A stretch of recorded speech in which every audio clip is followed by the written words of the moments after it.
Vijayawada university మంచి భవిష్యత్తు కోసం తెలుగు విద్యార్థులు ఇష్టపడే యూనివర్సిటీ. కాల్ 9059052378 9059052379.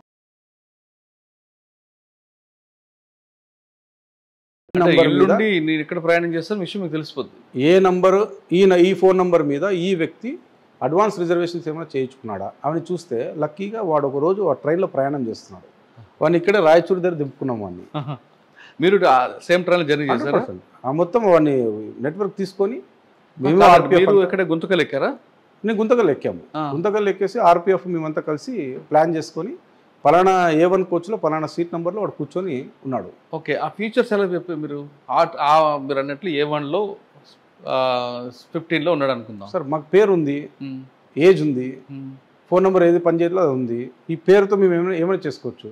టీసీ పేరు నేనున్నాను అనుకోండి, లేదా నా టికెట్ వేరే వాళ్ళకి అమ్మాను అనుకోండి. సింగిల్ అఫెండర్ కదా సార్ ఇతను. ఓకే, వేరే ఆప్షన్ ఎక్కడ ఉందంటే సింగిల్ అఫెండర్. ఇతను టీసీ దగ్గరికి పోయి ఈ పేరు గల వ్యక్తి ఎక్కడున్నాడు అంటే చెప్పేస్తాడు. అతను పలానా A1 కోచ్లో పలానా బర్త్లో ఉన్నాడు అక్కడ చెప్పేస్తే ఇమ్మీడియట్గా అక్కడికి పోయాము.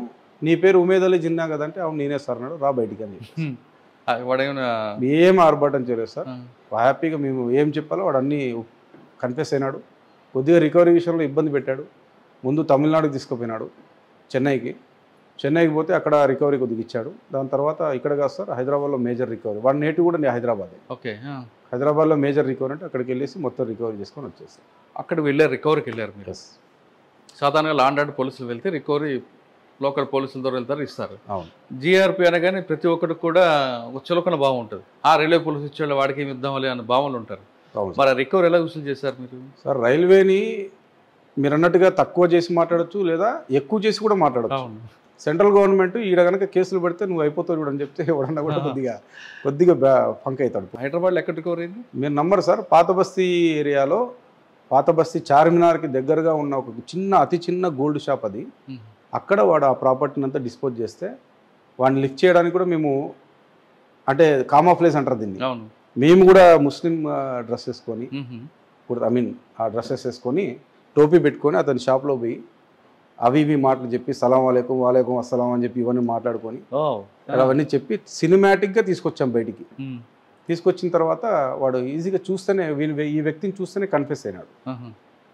ఈ వ్యక్తిని చూస్తేనే అర్థమైపోయింది ఎవడు వీడంటే సార్ పలానా దొంగ సార్ అన్నాడు. సరే గుడ్, ఏం మరి అంటే సార్ ఇచ్చాడు సార్ ప్రాపర్టీ, అయిపోయింది. అంతేగాని ఫోన్ చేసి జరుగుతాయి సార్, అవన్నీ జరుగుతాయి. అయినా కూడా రైల్వే కేసుల్లో వేలు పెట్టడానికి భయపడతారు కదా సార్. మొత్తం రికవర్ అయింది, మొత్తం రికవర్. 600 చేస్తున్నాడు అడిగారా? మెయిన్ సార్ వాడు ఏం వచ్చేసి దుబాయ్కి వెళ్ళాలి. అండ్ మోర్ ఓవర్ కొద్దిగా ఫ్యామిలీలో కొత్తగా లవ్ మ్యారేజ్ చేసుకున్నాడు అబ్బాయి, డబ్బులు లేవు. సో మనిషి చూడడానికి చాలా స్మార్ట్గా ఉంటాడు. ఎవడు అసలు ముద్ద అని అనుకోడు, అఫెండర్ అనుకోడు. నీట్గా స్మార్ట్గా షేవ్ చేసుకుంటాడు, షూ వేసుకుంటాడు. ఎవరిని టార్గెట్ చేయాలో వాళ్ళని టార్గెట్ చేసుకొని వాళ్ళ ప్రాపర్టీ కొట్టేసుకొని దిగేస్తాడు. ఓకే, ఈ లైన్ ఎందుకు ఇచ్చుకున్నాడు? ఈ లైనే కాదు సార్, వాడు మొత్తం మీరు నమ్మరు నెల్లూరు, రేణిగుంట, కేరళ, తమిళనాడు ఈ ఏరియాలంతా దొంగతనం చేస్తాడు. వాడు 15 days టూర్ కొడతాడు. 15 days హైదరాబాద్ వదిలేస్తే మళ్ళీ తిరిగి సౌత్ ఇండియా మొత్తం కవర్ చేసుకొని 15 daysకి వాడి చేతిలో ప్రాపర్టీ. ఒకవేళ హ్యూజ్ ప్రాపర్టీ కనుక దొరికితే ఇమ్మీడియట్గా ఎయిర్పోర్ట్కి పోతాడు, ఫ్లైట్ ఎక్కేసి హైదరాబాద్కి వెళ్ళిపోతాడు. అంటే సరిపోదా డబ్బులు? ఇంత ఎన్ని చేసినా ఇన్ని ట్రైన్లు కొట్టినా వాడికి? లేదు సార్, ఎట్లా సరిపోతుంది? ఇప్పుడు కొట్టేసాం దొంగతనము, లాట్ ఆఫ్ మనీ దొరికింది, అయిపోయింది, మళ్ళీ కావాలా? సో ఇది ఈజీ యాక్సెస్ అయినప్పుడు నేను ఎందుకు వదులుతాను ఆ ప్రాసెస్? ఓకే, వాడు ఇప్పుడు ఎక్కడున్నాడండి? వాడు ఇప్పుడు అంటే కేసు ట్రయల్ నడిచింది, అంతా అయిపోయింది, దాదాపు సంవత్సరం రోజులు లోపలే ఉన్నాడు. తర్వాత ఎక్కడికి వెళ్ళినాడు నెక్స్ట్ వాడి మీద వాచ్ ఉంది. వాచ్ 100% ఉంది సార్. ఇల్లు మార్చేశాడు, అంత లొకేషన్ తెలిసిపోయింది కాబట్టి అంత లొకేషన్ మార్చాడు. అయినా వన్ ఫోన్ నెంబర్ ట్రాకింగ్లో అయితే ఉంది. అదేనండి. తర్వాత సార్ బాగా ఇంకా గుర్తుండే case sir next signal tampering case అని చాలా ఇప్పుడు సార్ చెప్పారు. ధర్మవరం దగ్గర ఒక కేసు చెప్తున్నారు మీరు, అందరూ కన్విక్షన్ కూడా చాలా ఎక్సలెంట్ కేసు సార్ అది. అంటే మానవ పాయింట్ ఆఫ్ వ్యూలో, హ్యూమన్ పాయింట్ ఆఫ్ వ్యూలో అలాంటి సంఘటనలు ఎవరికి జరగకూడదు, కానీ అలాంటి సంఘటన జరిగింది. ఒక ప్రెగ్నెంట్ లేడీని ఒక నోటోరియస్ ఏమంటారంటే సెక్షువల్ పర్వర్టెడ్ ఫెలోస్ ఉంటారు కదండి, కొద్దిగా వాళ్ళు కొద్దిగా కొంతమంది అంటే ఒక వ్యక్తి ఒకే అఫెండరు. అంటే మేము రాకముందు జరిగింది ఇన్సిడెంట్ ఇది.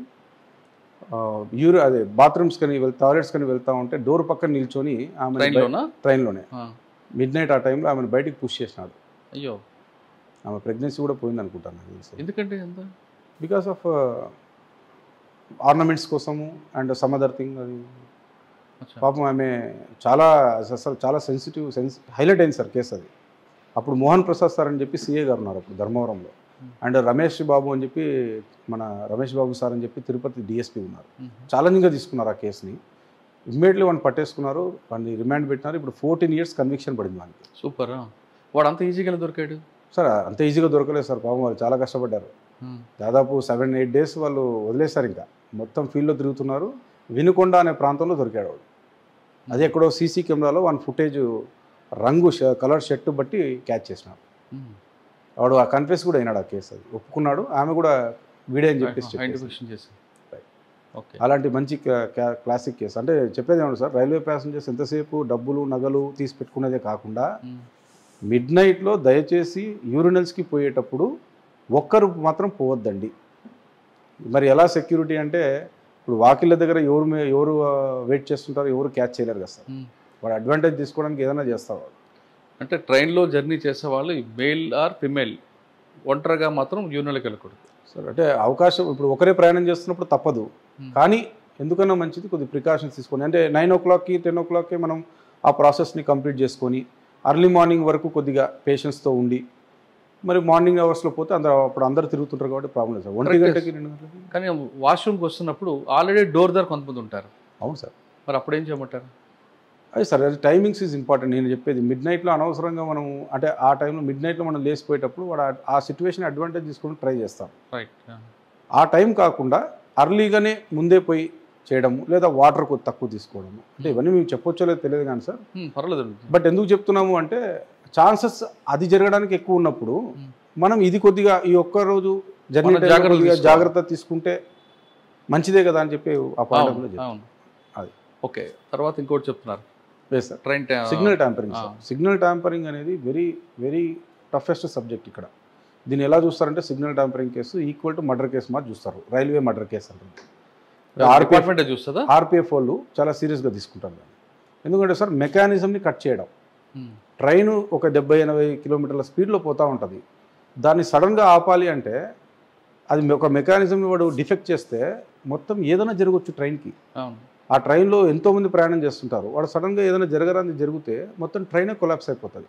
కాబట్టి అంత సీరియస్గా తీసుకుంటారు ఆ కేసు. ఈ సిగ్నల్ ట్యాంపరింగ్ కేసు ఆర్పిఎఫ్ తీసుకుంటారు, జిఆర్పి తీసుకుంటారు, ఇద్దరం తీసుకుంటాం సార్. జిఆర్పి వచ్చేసి వాళ్ళ చైన్లు లాగే కేసు మేము ఇన్వాల్వ్ అవుతాము. ఆ సిగ్నల్ని కట్ చేసే కేసు మాత్రం ఆర్పిఎఫ్ వాళ్ళు కేసు కడతారు. ఏ సెక్షన్ పెడతారండి అందులో? సార్ వాళ్ళు వచ్చేసి 174 railway act, 174 railway property act ప్రకారం వాళ్ళు దాని మీద సిగ్నల్ సబోటేజ్ అని చెప్పి ఈక్వల్ టు మర్డర్ కేసు. వాళ్ళకి ఈ మర్డర్ కేసుతో సమానం ప్రాపర్టీ విషయంలో. మనకి చైన్ స్నాచింగ్స్ లాగుతారు కాబట్టి మనం రెగ్యులర్ రాబరీ కేసులు అవి కట్టుకుంటాం. అయితే ఈ సెక్షన్ ఆఫ్ పీపుల్ ఎవరున్నారంటే సార్ బాగా యాక్టివ్గా మహారాష్ట్రలో ఉన్నారు. మహారాష్ట్రలో షోలాపూర్ అనే ప్రాంతంలో కొన్ని ఏరియాస్ ఉన్నాయి. వీళ్ళు ఏం చేస్తారంటే కరెక్ట్గా సమ్మర్ టైంలో బయలుదేరుతారు. కరెక్ట్గా ఈ వర్షాలు తక్కువ ఉన్న టైంలో బయలుదేరేసి ఒక పాయింట్ని చూజ్ చేసుకుంటారు వాళ్ళు మ్యాపింగ్లోనే. గుంతకల్ అయితే చేయరు, జంక్షన్ గుంతకల్ పక్కన ఏదైతే చిన్న రైల్వే స్టేషన్ ఉందో ఆ రైల్వే స్టేషన్ని చూజ్ చేసుకుంటారు. ఆ రైల్వే స్టేషన్కి లోకల్ ట్రైన్లో ముందే పోయి చేరుకుంటారు. లోకల్ ట్రైన్లో చేరుకున్న తర్వాత దిగి అక్కడ మనుషులు ఎవరు దిగని ప్రదేశం కాబట్టి అక్కడే భోజనాలు అవన్నీ తెచ్చుకుంటారు, తినేస్తారు. అక్కడ నుంచి ట్రాక్ పైన నడుచుకుంటూ వెళ్ళి ఒక సిగ్నల్ పాయింట్ ఎక్కడైతే ఉందో ఆ పాయింట్ని చూసుకొని ఈ పాయింట్ మనం కొడతాం ఈరోజు అని చెప్పి డిసైడ్ అయిపోయి కొట్టేస్తారు. ఎప్పుడైతే సార్ సిగ్నల్ని వైరింగ్ ఉంటుంది, ఆ వైర్ని కట్ చేస్తే ఆటోమేటిక్గా గ్రీన్ లైట్ పన్న సిగ్నల్ రెడ్లోకి మారుతుంది. రెడ్లోకి మారిపోయిందంటే ఇంకా ఆటోమేటిక్గా ట్రైన్ ఆగాల్సిందే. లోకో పైలట్ ఎట్టి పరిస్థితుల్లో ముందుకు పోనివ్వడు బండిని, అది క్లియరెన్స్ వచ్చేంత వరకు. ఈ టైంలో ఏం చేస్తారు, ఒక్కసారిగా స్లీపర్ కోచెస్లో రష్ అయిపోయి లోపలికి పోరు సార్ వాళ్ళు.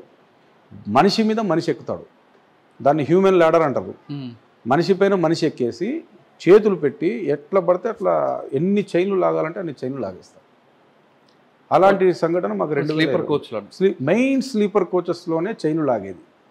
చైన్ స్నాచింగ్ జరిగేదంతా కూడా స్లీపర్ కోచెస్లోనే ఎక్కువగా జరుగుతాయి. అది ఎవరికి జరుగుతాయంటే సార్ కిటికీల దగ్గర లేదా డోర్కి దగ్గర ఎవరికైతే రిజర్వేషన్ అయిందో లేడీస్కి వాళ్ళనే టార్గెట్ చేసి ఈజీగా దిగేస్తారు. వాళ్ళకి బండి ఎంత స్పీడ్లో పోతున్నది అనవసరం, లాగేస్తారు, దిగేస్తారు.